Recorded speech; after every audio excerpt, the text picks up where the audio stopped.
प्राचीन किल्ले आणि ऐतिहासिक वाड्यांसाठी प्रसिद्ध असलेल्या शहरात 21व्या शतकात बांधलेले एक मंदिर पुण्यातील सर्वात आश्चर्यकारक वास्तूंपैकी एक कसे बनले?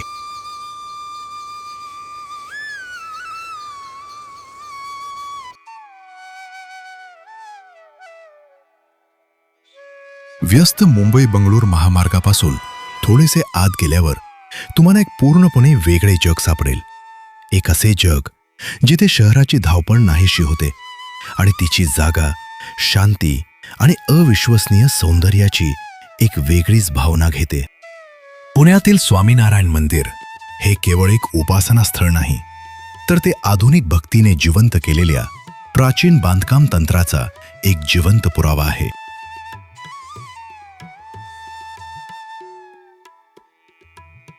श्री स्वामीनारायण मंदिरात प्रवेश करताच तुमचं लक्ष वेधून घेते ती म्हणजे याची भव्यता आणि दगडांची उबदार आणि नजरेत भरून राहणारी चमक.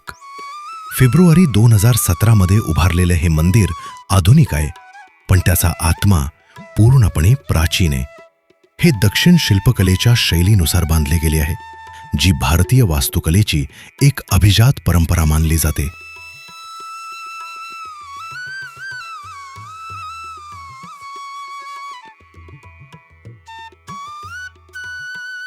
पण सर्वात आश्चर्यकारक गोष्ट म्हणजे 33,000 चौरस फुटांपेक्षा जास्त क्षेत्रफळात पसरलेलं हे संपूर्ण मंदिर स्ट्रक्चरल स्टील किंवा लोहाचा एकही तुकडा न वापरता बांधलेला आहे.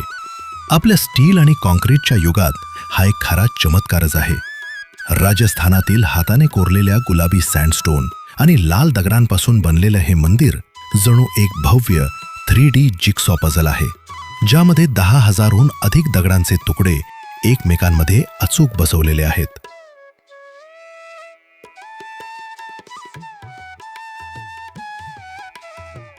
हा एक जाणीवपूर्वक घेतलेला निर्णय होता. मंदिराच्या बांधकामासाठी दगडांचा वापर करण्यात आला, जे शेकडो वर्ष टिकू शकतात, आणि आध्यात्मिक शुद्धता राखण्यासाठी प्राचीन ग्रंथांनुसार लोखंड आणि स्टील टाळण्यात आलं. सुमारे 140 कोरीव खांबांवर उभं असलेलं आणि 20 पेक्षा जास्त शिखरांनी सजलेलं हे मंदिर प्रत्येक तपशिलात भव्यता आणि बारकाई दाखवतं. आणि सगळ्यात आश्चर्याची गोष्ट म्हणजे इतकं मोठं बांधकाम अवघ्या 24 महिन्यात पूर्ण करण्यात आलं. मंदिराच्या पायाभोवती फिरताना प्रत्येक कोपरा जिवंत वाटतो. ही केवळ सजावट नाही, तर दगडात कोरलेली एक कथा आहे. 10,000 पेक्षा जास्त शिल्पांमध्ये हिंदू देवतांच्या कथा, भगवान स्वामीनारायणांचे जीवन आणि पवित्र ग्रंथातील प्रसंग इतक्या सुंदर पद्धतीनं कोरलेले आहेत की तुम्ही कितीही वेळ पाहिलात तरी काहीतरी नवीन दिसतंच. राजस्थानातील कारागिरांनी हाताने घडवलेले हे प्रत्येक दगड पुण्यात आणून एकत्र बसवले गेले आहेत. त्यामुळे प्रत्येक कोरीव कामामध्ये कौशल्य आणि भक्ती दोन्ही जाणवतात.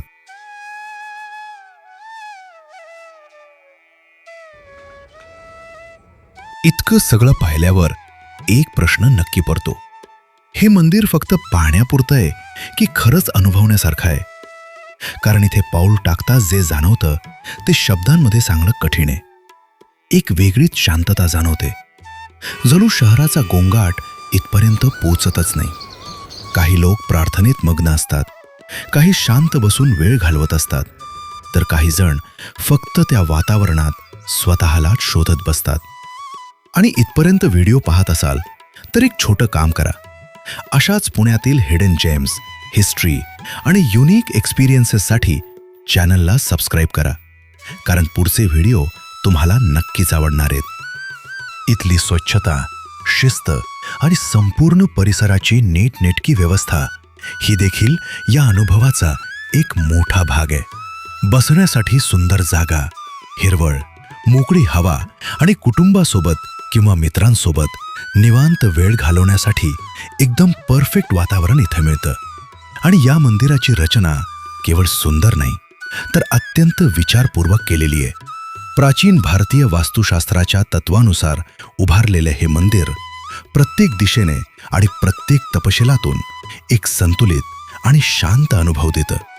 आणि मग येतो तो सगळ्यात खास क्षण, संध्याकाळचा, जेव्हा सूर्य हळूहळू मावळत असतो आणि त्या उबदार प्रकाशात हे संपूर्ण मंदिर एकदम जादुई दिसायला लागतं. तो सनसेट खरंच शब्दांमध्ये सांगता येत नाही. तो फक्त अनुभवायचा असतो.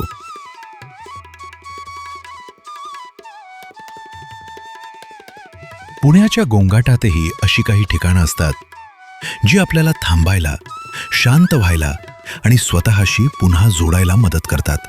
आणि श्री स्वामीनारायण मंदिर पुणे हे त्यापैकीच एक सुंदर, शांत आणि मनाला स्पर्श करून जाणारं ठिकाण. तुम्ही इथे गेले आहात का? तुमचा अनुभव कसा होता? कमेंटमध्ये नक्की सांगा. आणि असा अजून कंटेंट पाहण्यासाठी चॅनलला सबस्क्राईब करा आणि बेल आयकॉन दाबायला विसरू नका.